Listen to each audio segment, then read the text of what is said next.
Warahmatullahi wabarakatuh. Di sini saya akan mengerjakan soal tugas kalkulus sub CLO 313. Yang mana di sini ada soal nomor 1, sebuah partikel bergerak di sepanjang lintasan berupa helix yang diberikan oleh RT sin T I cos plus cos TJ plus T kuadrat min 3T plus 2 K. Di mana komponen K menyatakan ketinggian dalam meter dari permukaan tanah dan T lebih dari sama dengan 0. Nah, di sini kita ada soal yang pertama adalah apakah partikel tersebut pernah bergerak ke bawah? Berikan argumen untuk setiap jawaban yang diberikan. Nah, di sini kita yang pertama adalah karena bergerak ke bawah, berarti kita akan menggunakan komponen K, yaitu adalah ketinggian. Komponen K yaitu di sini kita dalam penulisannya adalah ZT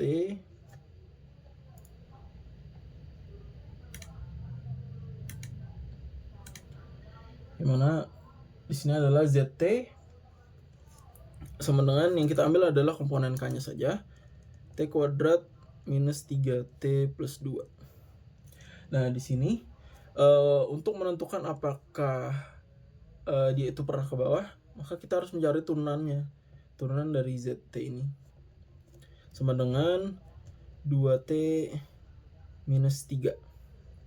Nah, di sini kita mendapatkan 2T minus 3 jika jika kita ingin membuktikan bahwa partikel bergerak ke bawah, kan berarti harusnya turunan dari komponen ini, komponen ketinggiannya berarti harus kurang dari 0, berarti ZT itu harus kurang dari 0. Maka partikel akan bergerak ke bawah gitu. Berarti kita tuliskan 2T min 3 kurang dari 0.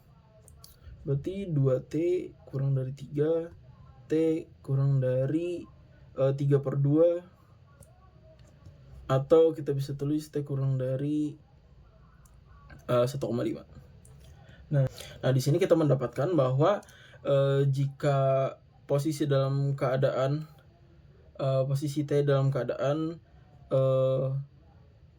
0 hingga 3 per 2 atau 1,5, maka partikel sempat bergerak ke bawah. Partikel sempat bergerak ke bawah.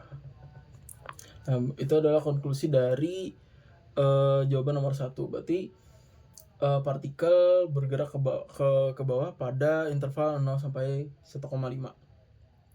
Berarti partikel tersebut pernah bergerak ke bawah. Nah, setelah itu yang B, pertanyaannya adalah apakah partikel tersebut pernah berhenti bergerak? Nah, untuk membuktikannya adalah untuk semua komponen yang ada pada helix yang diberikan itu harus sama dengan 0. Berarti RT itu harus sama dengan 0.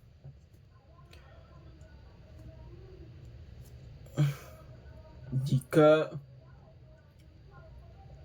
pernah berhenti bergerak.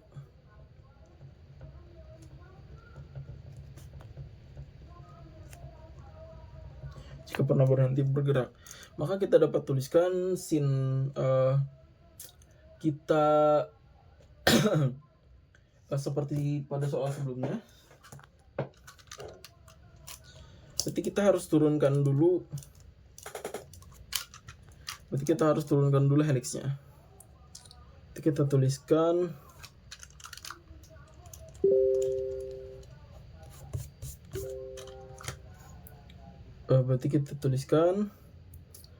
turunannya adalah sin berarti cos T,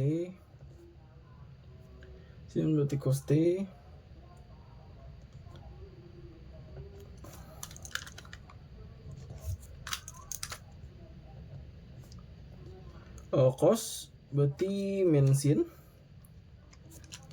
Dan cos berarti min sin.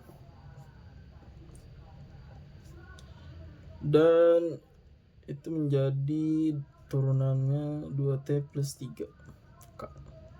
Nah, karena harus sama dengan 0, berarti kita dapat tuliskan cos T sama dengan 0, min sin T sama dengan 0, dan 2T plus 3 sama dengan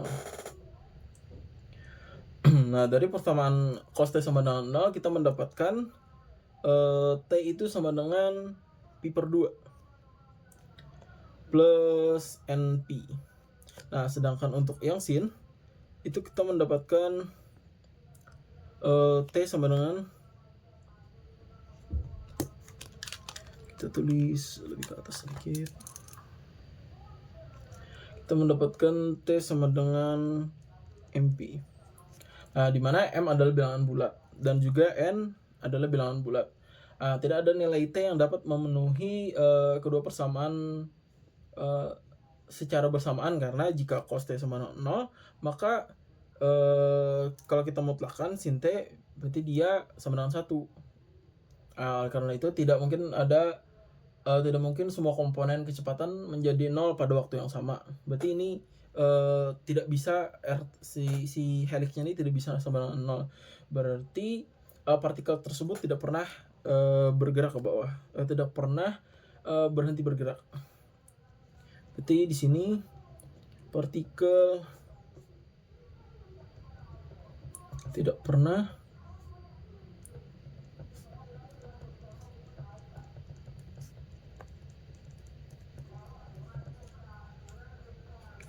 berhenti bergerak. Nah, setelah itu yang C, pada waktu berapa partikel mencapai posisi 12 meter di atas tanah. Nah, kalau posisi kan berarti kita harus pakai komponen ketinggian ya. Nah, berarti kita dapat tuliskan lagi komponen ketinggian itu adalah ZT sama dengan T kuadrat minus 3T plus 2. Nah, karena kita ingin mencari waktu berapa partikel mencapai posisi 12 meter di atas tanah, berarti persamaan tadi kita tulis T kuadrat minus 3T plus 2 sama dengan 12. Nah, setelah itu kita pindah ruas ya. T2 minus 3T plus 2 kurang 12 berarti min 10 sama dengan 0. Kita dapat memfaktorkan jadi T min 5 T plus 2. Nah, di sini kita mendapatkan ada dua solusi, yaitu T sama dengan 5 dan T sama dengan minus 2. Nah, karena T lebih dari 0, maka waktu yang relevan adalah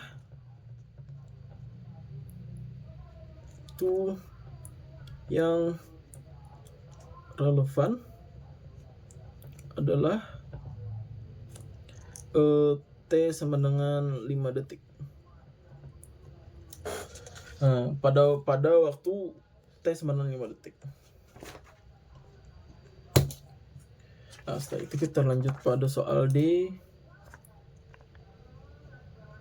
Kita lanjut ke soal D.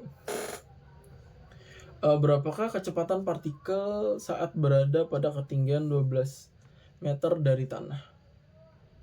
Nah, kecepatan saat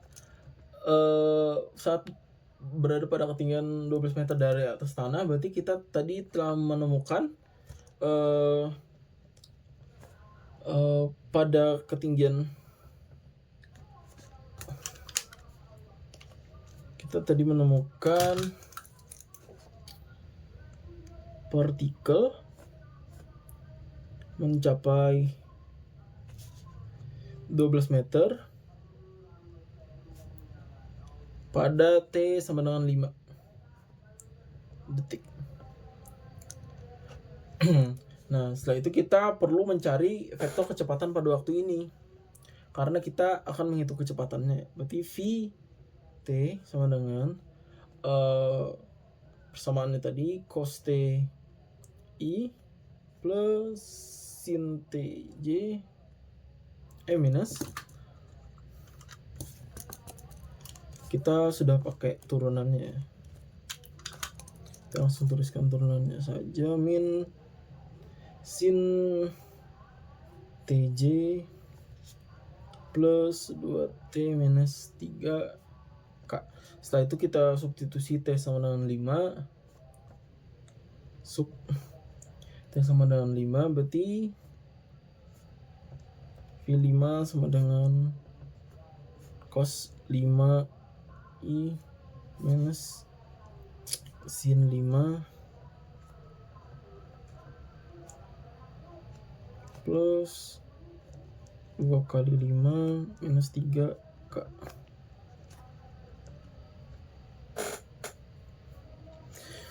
Kita tuliskan jadi cos 5I minus sin 5J plus 10 kurang 3 berarti 7K. Nah, kalau misalnya kita hitung cos 5-nya, berapa sih cos 5 itu? Saya sudah menghitung cos 5 itu kita mendapatkan 0,2837 dan sinnya sama dengan 0,9589. Ini I J plus 7K M per second. Berarti kecepatannya adalah ini. Ini adalah kecepatannya. Setelah itu untuk soal E, pada ketinggian 12 meter, jika partikel keluar dari lintasan helix dan bergerak di sepanjang garis singgung dari helix, tentukan vektor arah dari garis singgungnya. Nah, ini vektor arah dari jika partikel keluar dari lintasan helix dan bergerak lurus, maka arah geraknya mengikuti arah kecepatan saat itu, yaitu vektor singgung V5. Jadi kita tuliskan V5 sama dengan cos 5I min sin 5J plus 7K.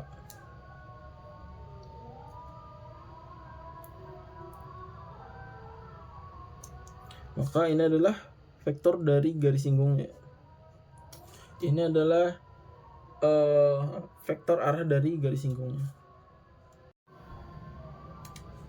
Assalamualaikum warahmatullahi wabarakatuh. Sekarang kita akan melanjutkan soal nomor 2, yaitu diketahui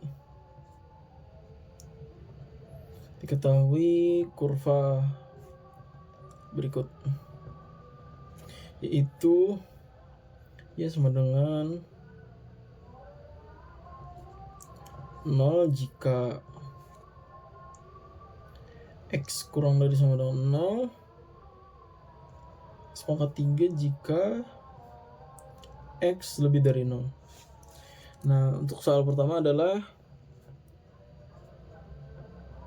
tentukan nilai Y saat X sama 0. Nah, untuk menentukan nilai turunan Y saat X sama 0, kita perlu memeriksa turunan dari kedua bagian fungsi di sekitar X sama dengan 0. Berarti untuk X kurang dari 0, berarti Y sama dengan 0. Sehingga turunan Y sama dengan D per dx dari 0 sama dengan 0. Nah, untuk X lebih dari 0, Y-nya sama dengan X pangkat 3 ya.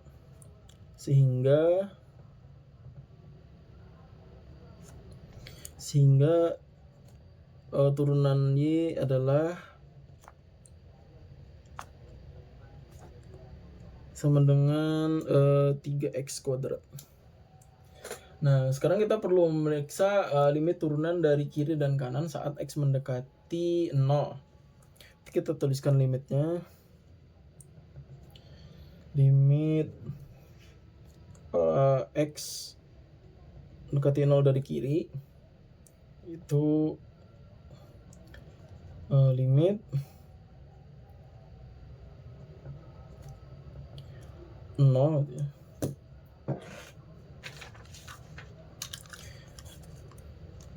Turunnya 0 itu sama dengan 0. Sedangkan limit kanannya sama dengan limit X 0 plus tadi 3x kuadrat.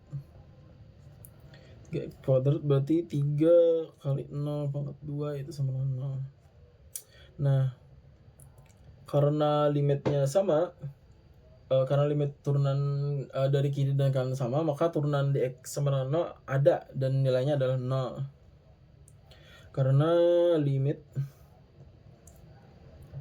turunan kiri dan kanan sama,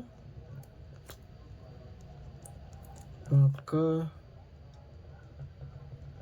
turunan di X sama dengan 0 ada dan nilainya adalah 0. Jadi Y0 sama dengan 0. Ini adalah jawabannya. Nah, setelah itu kita lanjut ke soal yang B ya. Kita lanjut ke soal yang B. Soalnya adalah tentukan besar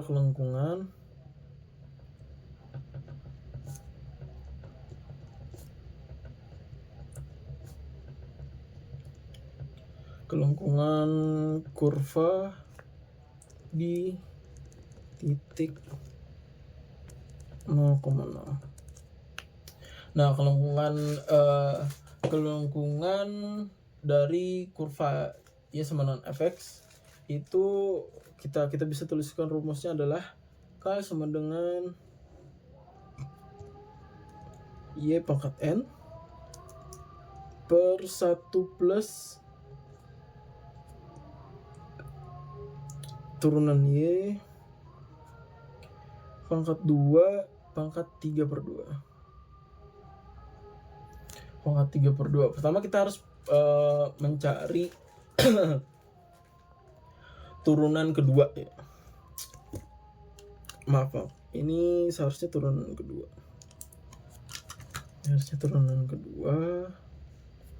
Kita harus mencari turunan keduanya. Turunan kedua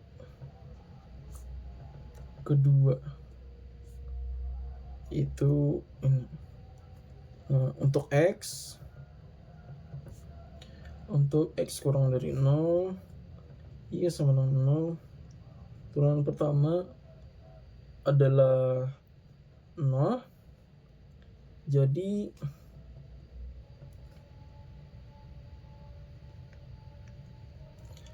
Y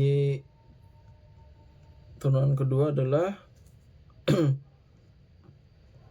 X 0 sama 0. Nah, untuk yang satunya, untuk X lebih dari 0, itu tadi turunan pertamanya 3x kuadrat, sehingga turunan keduanya adalah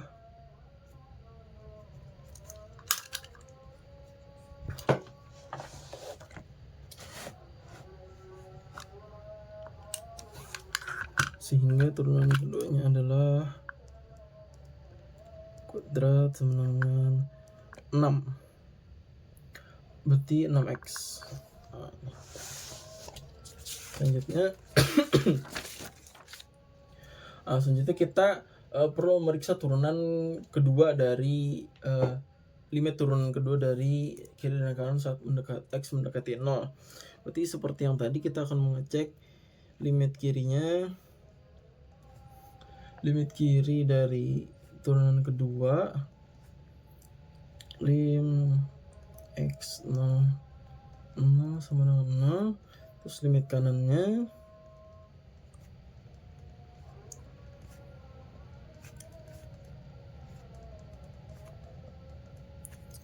limit kanan itu tadi 6x. 6x berarti 6 kali 0 sama 0. Nah, sekarang kita dapat menghitung kelengkungan di titik 0,0 karena kita sudah tahu bahwa turunan pertama dari Y itu adalah 0 dan juga turunan keduanya adalah 0. Nah, setelah itu kita substitusikan nilai-nilai ini ke dalam rumus kelengkungan. Itu rumus kelengkungan tadi K ya. 0 kita masukkan tadi turunan kedua, terus 1 plus tadi 1 plus turunan pertama, 1 plus turunan pertama pangkat 2 3/2 sama dengan 0 per 1 plus 0 pangkat 3/2 sama dengan 0 per 1 pangkat 3/2 sama dengan 0 per 1 sama dengan 0. Nah, jadi besar kelengkungan kurva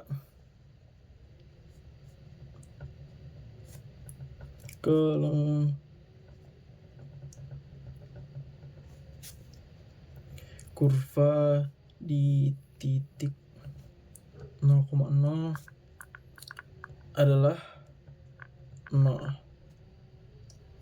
Ini berarti